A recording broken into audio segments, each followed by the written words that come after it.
Well, standing at Alabar's division at Euroby Stud this year at Wagga is the champion Northern and Southern Hemisphere pacer, Mr Feelgood, a man who knows Mr Feelgood inside out, former trainer driver of the champ, Luke McCarthy. Well, Luke, Mr Feelgood, what a sensation he will be at start. Yeah, he's got it all, Mr Feelgood. You know, a lot of the stallions we've seen come down here that have won the Little Brown Jug have really done good in the past, and probably none better than Fake Left. And you know, he's just such a lovely horse, and you know, he's proved that he's done it on both sides of. You know, he's done it up in North America, and you know, he's done it down here in Australia, and he's just been a great horse. He had all those ingredients, Luke: the speed, the gait, and also the temperament. He did. You know, he probably never actually had a best asset in one in particular. You know, he had it all. He was tough. He was fast, and he was such a good-natured horse. Luke, what impressed you most about Mr Feelgood? I think just his professionalism. He's, you know, when he walked in the barn, you know, he was just such a beautiful stallion. You know, you always had to be a little careful because he had collected, and you know, he was actually a stallion, and you always were aware of that. But he was a really good horse, and you know, he's just good to have around.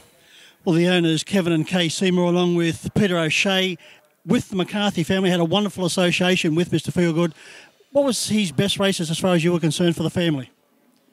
Probably one of his best races was the QPC one year when him and Black's a Fake went at it, and you know, they really went at it for the whole journey. And he ran his last mile that night in 153.8 over 2,680 metres. So we'd already gone 1,000, and then he still pulled out a 153.8 last mile. So I think that was probably one of his biggest wins, and you know, his Victorian Cup win was also pretty special.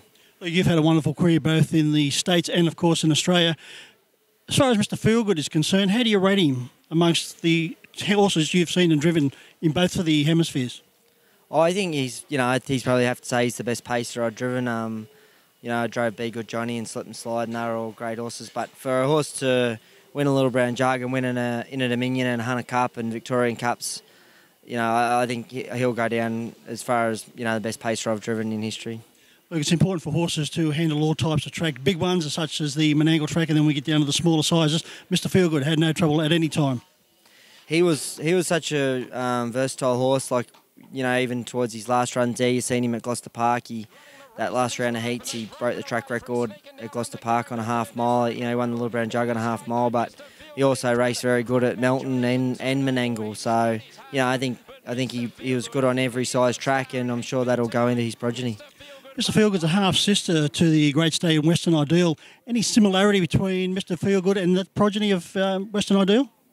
Yeah, like you said, his mother was very closely related to Western Ideal, and a lot of the Western Ideals are very relaxed horses and wear a nice long head check, and you know, such good gaited horses, and Mr Feelgood was very much like that. And no doubt with your association with Mr Feelgood, you'll be keen to send a mare or two in his direction? Oh, for sure, definitely. Well, Luke, thanks very much for your in-depth look at Mr Feelgood. As we said, he's going to be an outstanding sire, standing at only 4,950, which is a bargain. Oh, for sure. You know, I think, and a lot of people in Australia realise that he has already proved himself. He sired both the Colts and Fillies sire stakes division in last year up in Lexington. So, you know, he's already got the runs on the board, and I'm sure with the support of some good mares, he'll do it again down here. Look, it's always good to see owners who put a lot of money into the sport, also a lot of time and effort, come up with a horse to race as Mr Feelgood, and now those particular owners are now certainly going to reap the rewards with Mr Feelgood at start. Yeah, for sure. None better than Kevin and Kay Seymour, and also Peter and Zilla O'Shea, and just a pleasure to train for, and it's just a pleasure to train good horses.